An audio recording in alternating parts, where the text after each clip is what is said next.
ایک حدیث میں رسول اللہ صلی اللہ علیہ وآلہ وسلم ارشاد فرماتے ہیں کہ 6 آدمی ایسے ہیں جن پر میں نے لعنت بھیجی ہے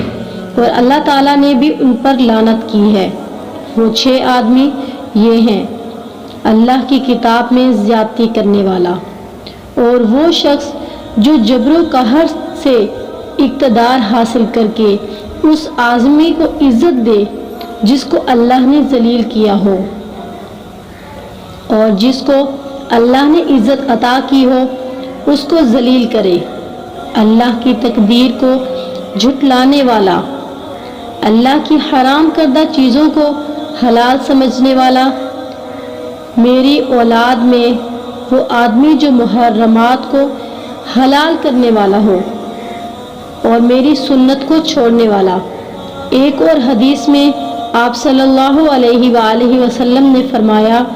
لعنہ اللہ الناظر والمنظور الیہ، یعنی جو کوئی نامحرم پر بری نظر ڈالے اور جس کے اوپر نظر ڈالے، دونوں پر اللہ تعالیٰ نے لعنت فرمائی ہے۔ جس پر بری نظر پڑی ہے اس کے ارادے اور اختیار کو اس میں دخل ہو۔ حضرت ابو ہریرہ رضی اللہ تعالی عنہ سے روایت ہے کہ رسول اللہ صلی اللہ علیہ وآلہ وسلم نے ایسے مرد پر لعنت کی ہے جو عورت کا لباس پہنے، اور ایسی عورت پر لعنت کی جو مرد کا لباس پہنے۔ حضرت عائشہ رضی اللہ تعالی عنہ نے کسی سے عرض کیا کہ ایک عورت مردانہ جوتا پہنتی ہے۔ حضرت عائشہ رضی اللہ تعالی عنہ نے فرمایا کہ اللہ کے رسول نے ایسی عورت پر لعنت کی ہے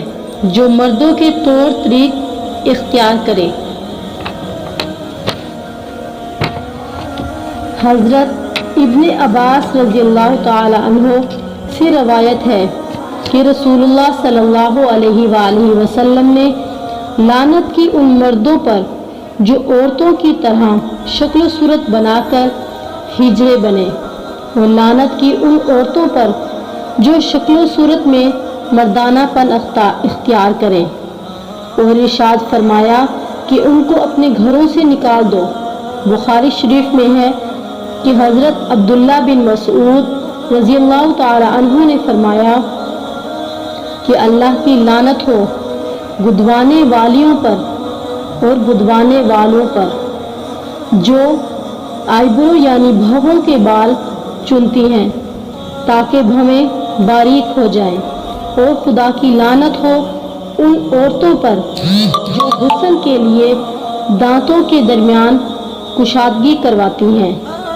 جو اللہ کی خلقت کو بدلنے والی ہیں۔ وآخر دعوانا الحمدللہ رب العالمین۔